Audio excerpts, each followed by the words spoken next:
দেশত লাভ জেহাদৰ ঘটনা এবাৰ টাৰ্গেট হল আদিবাসী যুৱতী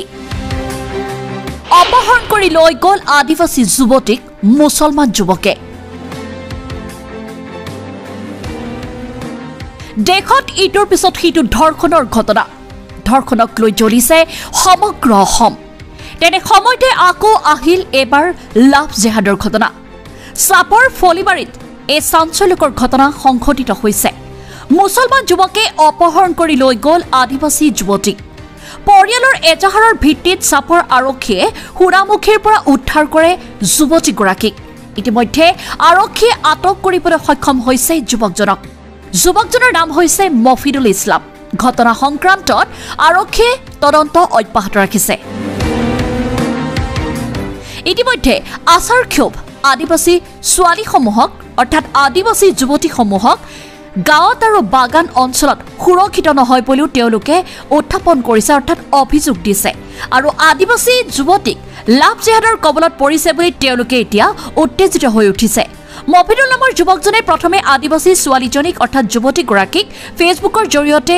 ভয় ভাবুকি প্ৰদান কৰি উক্ত কাণ্ড সংঘটিত কৰিছে বুলি অভিযোগ উত্থাপিত কৰিছে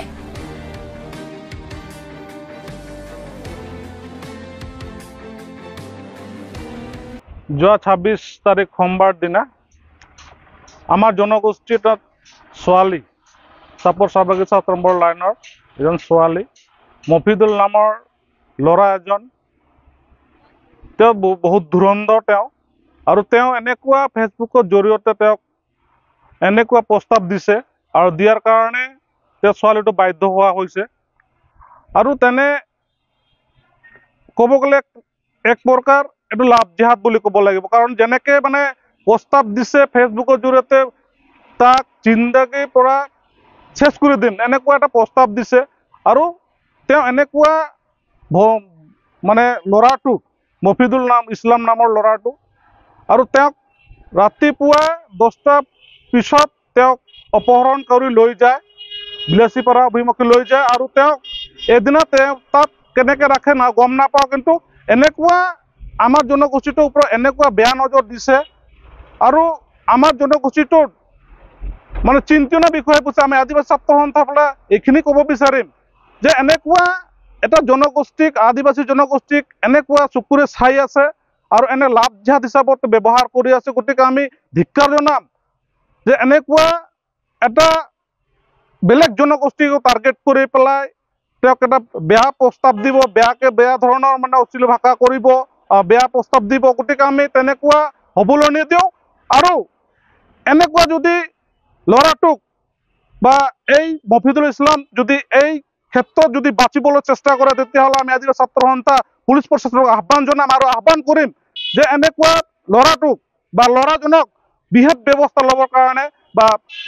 জেল হাজতলৈ পঠাবৰ কাৰণে ব্যৱস্থা ল'ব লাগে কাৰণ আমাৰ জনগোষ্ঠীটো এনেকুৱা পৰিস্থিতি যেহেতু বাগান অঞ্চল আছে বা বস্তি গাঁও অঞ্চলত আছে ছোৱালীবিলাকে আমাৰ সুৰক্ষিত নহয় এতিয়া গতিকে আমি দাবী জনাম আদিবাসী ছাত্ৰ সন্থাৰ ফালে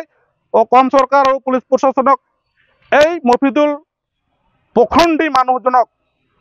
বৃহৎকে বৃহৎ ব্যৱস্থা লোৱাৰ কাৰণে আমি দাবী জনাইছোঁ মফিদুলৰ ঘৰ আমি গম পাইছোঁ ইতিমধ্যে 6 নম্বৰ কলাবাৰী বুলি জানিব পাৰিছোঁ আৰু তেওঁ এনেকুৱা পখণ্ড ক'ব লাগিব এই পখণ্ড ল'ৰাজন এনে ফেচবুকৰ জৰিয়তে এনেকুৱা অশ্লীল ব্যৱহাৰ কৰিছে অপহৰণ কৰি পেলাই তাক লৈ যায় আৰু বেয়া প্ৰস্তাৱ দিয়াৰ কাৰণে বাধ্য কৰায় ছোৱালীজনী আমি জানিব পাৰিছোঁ পুলিচ প্ৰশাসন চাপৰ আৰক্ষী বিষয়ৰ জৰিয়তে আমি জানিব পাৰিছোঁ বিলাসীপাৰা ইফানে সোণামুখীৰ ওচৰতে তাক লুকাই ৰাখিছিল আৰু পুলিচ প্ৰশাসনে এজাহাৰ দিয়াৰ পিছত পুলিচ প্ৰশাসনে তাক কৰায়ত্ব কৰি পেলাই চাপৰ থানা আজি